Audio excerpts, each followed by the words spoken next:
बिस्मिल्लाहिर्रहमानिर्रहीम। अब हम पढ़ने लगे हैं SN1 प्राइम मैकेनिज़्म। ठीक है, अब SN1 प्राइम मैकेनिज़्म को पढ़ने के साथ साथ आपको SN1 मैकेनिज़्म भी साथ साथ देखना पड़ेगा, तब जाके आपको आइडिया होगा। SN1 प्राइम को SN1 प्राइम क्यों बोलते हैं? आपको पता है, N stand for nucleophilic substitution, N stand for nucleophilic, S stand for substitution, 1 stand for mono unimolecular यानी एक मालिक्यूल हिस्सा लेगा। और यहाँ ये SN1 तो बात क्लियर हो गई, ठीक है, यानी न्यूक्लियोफिलिक सब्स्टिट्यूशन और यूनिमालिक्यूलर है, यहाँ तक तो बात आ गई समझ में।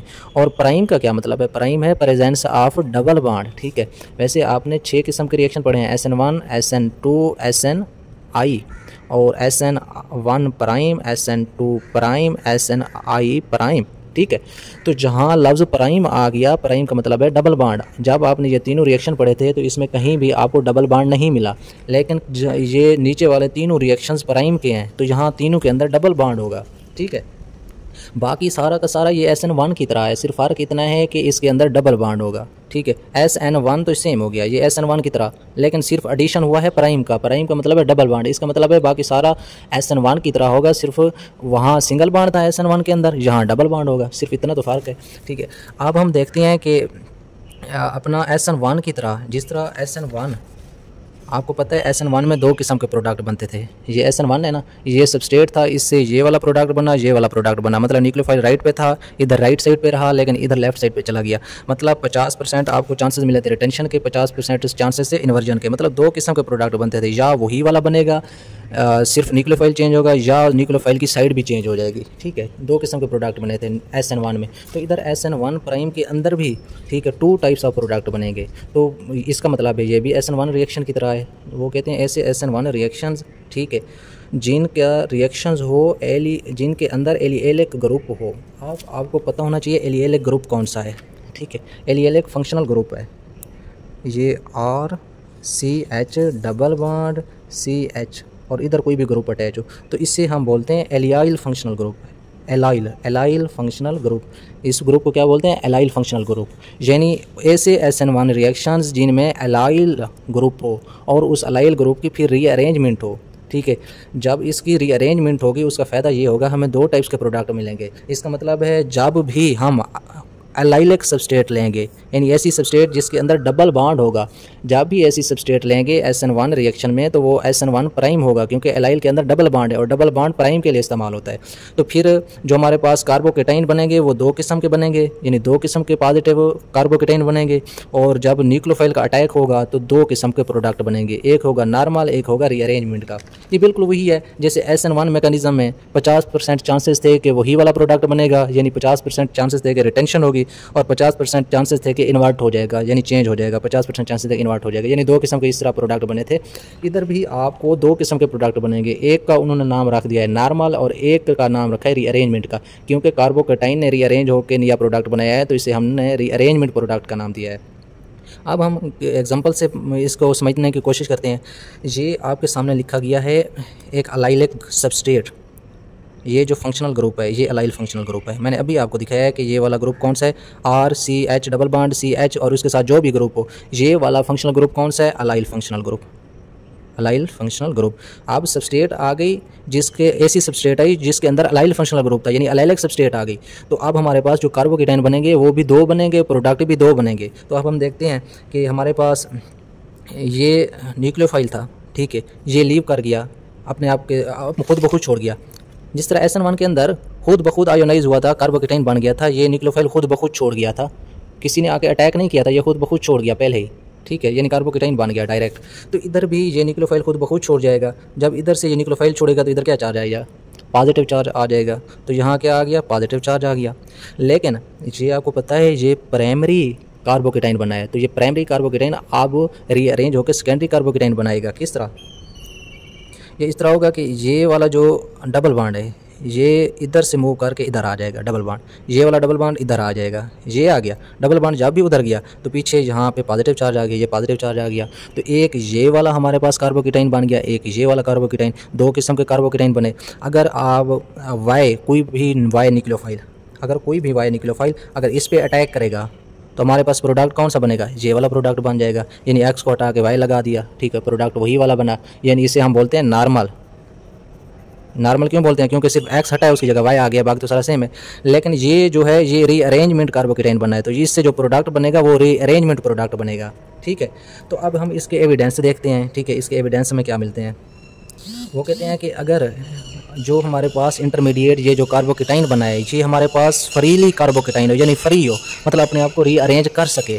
जब ये फ्रीली अपने आप को रीअरेंज कर सकेगा और इसका रिएक्शन किसी NaOH यानी हाइड्रॉक्सिल आयन के साथ कराएंगे, तो हमें चाहे 2 किस्म के रिएक्शन हम स्टडी करेंगे। इधर हमारे पास जो कार्बोकेटाइन है एक तो फ्रीली है, ठीक है, यानी कार्बोकेटाइन इंटरमीडिएट के तौर पे बनता है ना।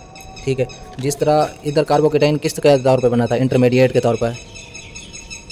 ये इंटरमीडिएट कार्बोकेटाइन बना था ना SN1 के अंदर, इधर भी ये कार्बोकेटाइन इंटरमीडिएट के तौर पे बनेंगे। ठीक है, अगर ये जो इंटरमीडिएट कार्बोकेटाइन बने हैं अगर ये फ्री हुए यानी अपने आप को रीअरेंज कर सके और इनका रिएक्शन OH नेगेटिव के साथ कराया गया और 2 किस्म के हम रिएक्शन पढ़े R1 और R2, तो दोनों के जो प्रोडक्ट होंगे सेम होंगे, यानी हमें मिक्सचर ऑफ अल्कोहल मिलेगा। R1 में भी मिक्सचर ऑफ अल्कोहल मिलेगा, R2 में भी मिक्सचर ऑफ अल्कोहल मिलेगा। क्यों दोनों में सेम प्रोडक्ट क्यों मिलेंगे? क्योंकि कार्बोकेटाइन दोनों के सेम है। ठीक है, ये किस तरह है ये बात समझ में नहीं आ रही, तो हम इसे मिसाल से देखने की कोशिश करते हैं। मसला मेरे पास हैं 2 रिएक्शंस। एक रिएक्शन में आपको नज़र आ रहा है मैंने ये वाला सबस्ट्रेट लिया है, ये भी अलाइलिक सबस्ट्रेट है। अलाइलिक सबस्ट्रेट क्यों है? क्योंकि इसके अंदर अलाइल फंक्शनल ग्रुप आ गया है। एक मैंने ये वाला सबस्ट्रेट लिया है, ये भी अलाइलिक सबस्ट्रेट है। ठीक है, लेकिन ये वाला सबस्ट्रेट और ये वाला सबस्ट्रेट दोनों मुख्तलिफ किस्म के सबस्ट्रेट हैं। ठीक है, अच्छा अब इस सबस्ट्रेट से देखते हैं। एक तो ये वाला प्रोडक्ट बना, ठीक है, ये 0% 8 मोलर एक्वस NaOH सोल्यूशन देते हैं और 25 डिग्री पे ये टेम्परेचर पे होता है। तो हमने देखा कि एक तो Cl को हटा के OH लगा दिया, यानी डायरेक्ट यानी नॉर्मल बना, नॉर्मल प्रोडक्ट बना। लेकिन ये Cl को हटा के OH इधर लगना था, लेकिन OH इधर आके लग गया, ये वाला, ये रीअरेंजमेंट प्रोडक्ट है। रीअरेंजमेंट कैसी हुई वो आपको पता है, मैकेनिज्म आप पढ़ चुके हैं। इसका कार्बोकेटाइन बनेगा, कार्बोकेटाइन अपने आप को प्राइमरी कार्बोकेटाइन अपने आप को रीअरेंज करके सेकेंडरी में चेंज हो जाएगा। सेकेंडरी कार्बोकेटाइन जब OH के साथ रिएक्ट करेगा तो रीअरेंजमेंट प्रोडक्ट बनेगा। ठीक है, R2 में आपने देखा कि आपके पास ये वाला एलाइलिक सबस्ट्रेट था, इसने अपने आप को कार्बोकेटाइन में कन्वर्ट किया। एक तो हमारे पास ये वाला नॉर्मल बना, क्योंकि कार्बन नंबर 2 के साथ Cl न्यूक्लियोफाइल था, तो इधर भी कार्बन नंबर 2 के साथ OH लग गया, तो ये नॉर्मल हो गया और ये रीअरेंजमेंट प्रोडक्ट हो गया। यानी प्रोडक्ट स्प्रेड करते गए। ठीक है, एक रिएक्टेंट से 2 प्रोडक्ट बनते गए। 2 प्रोडक्ट का बनना मतलब प्रोडक्ट स्प्रेड कर रहा है, तो this phenomena is called product spread.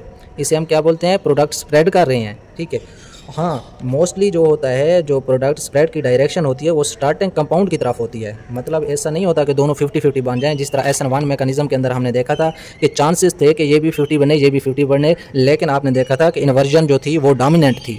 ठीक है, ये पॉइंट आपने देखा था कि इन्वर्ट ज़्यादा हो जाते थे। इधर भी वो कहते हैं कि जो प्रोडक्ट स्प्रेड करते हैं, ये जो 2 प्रोडक्ट बनते हैं, ये 50-50 नहीं बनते, बल्कि प्रोडक्ट जो स्प्रेड है वो in the direction of starting compound होता है। मसलन ये स्टार्टिंग कंपाउंड ये वाला था, तो इसका जो नॉर्मल प्रोडक्ट बना है ये ज़्यादा बनेगा, मतलब ये 60% बनेगा और ये 40 बनेगा। इसका मतलब है ज़्यादातर जो प्रोडक्ट स्प्रेडिंग हो रही है वो नॉर्मल कंपाउंड की तरफ हो रही है, यानी जिस तरह सबस्ट्रेट था उसी तरह का प्रोडक्ट ज़्यादातर वही बन रहा है। ये बन रहा है लेकिन थोड़ा बन रहा है। इधर इस तरह का अलाइलिक सबस्ट्रेट था तो प्रोडक्ट भी इसी तरह का ज़्यादा बनेगा। ये 60 नहीं है, ये 62% और ये 38%। अगरचे बने हैं 2 प्रोडक्ट स्प्रेडिंग हुई है, लेकिन फिर भी डायरेक्शन ज़्यादातर है स्टार्टिंग कंपाउंड की तरफ। जो जिस तरह का स्टार्टिंग कंपाउंड था उसी तरह का प्रोडक्ट ज़्यादा बना है। इसका मतलब है product spread is in direction of starting compound. जो प्रोडक्ट स्प्रेडिंग होती है वो ज़्यादातर स्टार्टिंग कंपाउंड की तरफ होती है। जैसे स्टार्टिंग कंपाउंड उसी तरह के ज़्यादातर प्रोडक्ट बनेंगे। जहाँ तक आपको बाद में समझ में आ गई। अब क्या इस प्रोडक्ट स्प्रेड को मिनिमाइज़ कर सकते हैं? मसलन हम चाहते हैं कि सिर्फ नॉर्मल ही बने, मसलन इससे सिर्फ ये वाला नॉर्मल बने और इस सबस्ट्रेट से सिर्फ ये वाला नॉर्मल बने, ये दूसरा स्प्रेडिंग ना हो। हाँ, स्प्रेडिंग को हम मिनिमाइज़ कर सकते हैं। हम चाहते हैं जैसा सबस्ट्रेट था वैसा प्रोडक्ट बने, ये रीअरेंजमेंट का चक्कर ना हो। तो ये रीअरेंजमेंट के चक्कर को ख़त्म करने के लिए हम एक और तरीका पढ़ते हैं। क्या हम मिनिमाइज़ कर सकते हैं प्रोडक्ट स्प्रेड को? बिल्कुल कर सकते हैं। कैसे कर सकते हैं? वो कहते हैं कि आप पोलैरिटी ऑफ सॉल्वेंट को इंक्रीज़ कर दें। जो आप सॉल्वेंट इस्तेमाल कर रहे हैं उसकी पोलैरिटी इंक्रीज़ कर दें। जब आप सॉल्वेंट की पोलैरिटी इंक्रीज़ करेंगे तो आपने देखा है इधर थोड़ा SN1 मैकेनिज़्म के अंदर जब पोलैरिटी को आप इंक्रीज़ कर देंगे तो उसका फ़ायदा ये होगा कि मतलब आपने पोलैरिटी इंक्रीज़ किया है ना, ठीक है। तो वो पोलैरिटी जब बढ़ जाती है, मतलब जो वाई है, जो न्यूक्लियोफाइल है, इसके ये ज़्यादा पोलर है, तो ये रीअरेंजमेंट होने से पहले ही डायरेक्ट इसको पकड़ लेगा और नॉर्मल कंपाउंड बना देगा। यानी अगर सॉल्वेंट की पोलैरिटी ज़्यादा है तो इसने रीअरेंज होने का टाइम ही नहीं दिया, डायरेक्ट रिएक्ट करके डायरेक्ट नॉर्मल कंपाउंड बना दिया, इससे टाइम ही नहीं मिला कि ये रीअरेंज हो सके। ठीक है।